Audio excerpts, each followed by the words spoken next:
he stood before her, leaning into the doorframe of the bathroom and gazing quizzically at her. "You okay, Janu?" She nodded, smiling with her mouth closed. "I'm fine." "Sure you don't want me to go with you today? I could leave work for a few—" "No need to, we'll manage. I'll call you if there's anything." He ran his index finger gently over her lips. "Shall I call Sarosh to see if he can fit you in later this afternoon?" "That would be great." "Because you remember the party tonight, yes? I'm sure Sarosh can make you a temporary crown." "Oh, shit, I totally forgot." She made a pleading face. "Can't you just go without me?" In reply, he leaned forward and kissed her cheek. "Bye. Let me know what happens." She grumbled lightly to herself as she got her things ready for her bath. Adish knew how much she hated his work parties, how lonely the empty prattle, the fake hardiness and fake humility made her feel. They almost always fought on the way home from one of these affairs, and yet he persisted in asking her to go. Last week, after Kavita got held up at work, she had dragged Adish to a play, and in exchange, he'd extracted a promise to accompany him to Girish Chandani's party tonight. Ah well, Laleh thought as she entered the shower.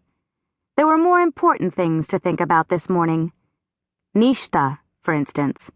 They had to find Nishta, to relay to her Armaiti's final wish. Even though there had been years of silence between Armaiti and her. Even though such a wish may mean nothing to Nishta. Even though she disappeared from all their lives, leaving only still air in her wake. Kavita was driving and watching her steady, competent hands on the wheel. Laleh smiled to herself. She remembered Kavita as she'd been in college, a shy, dreamy girl who carried her guitar around everywhere. Hard to believe that that poetic, pensive girl was now one of the top architects in the city. Laleh sank into the leather seat and sighed inaudibly, feeling a lifetime removed from the young, impetuous, idealistic woman she'd been. From the time when Kavita Armaiti Nishta had been one word in her book, one beating heart. Where were they all now? One dying in America, one missing, and only Kavita still in her life. "What?" said Kavita, ever attuned to Laleh's moods. Laleh shook her head, unable to speak, her mind snagging on the memory of a certain golden afternoon. They'd gotten together at Nishta's house to study.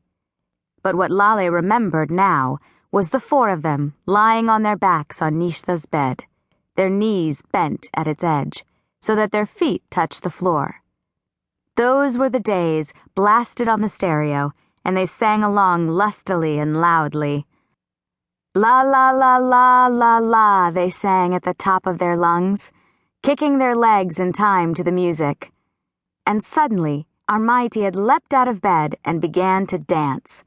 Dance with such loose, comic abandon, her hair flying about, tossing her head back and forth, flaying her rubber-jointed arms and legs, that the others rose to their feet and joined her.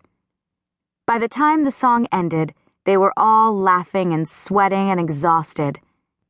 And then, as if she'd not been the agent of all this happy chaos, Armaiti said critically, "What a morbid song, Yar." "What are you thinking?" Kavita asked. "Nothing, everything. About how young we were once." Kavita looked rueful. "Know what's really sad? I used to think that everybody had that much fun in their teens, that everyone had the kind of friendships we did, felt as much passion and joy. I didn't," Laleh said promptly. "I always knew what we had was rare. Always. Even then. My own children don't have it, Ka.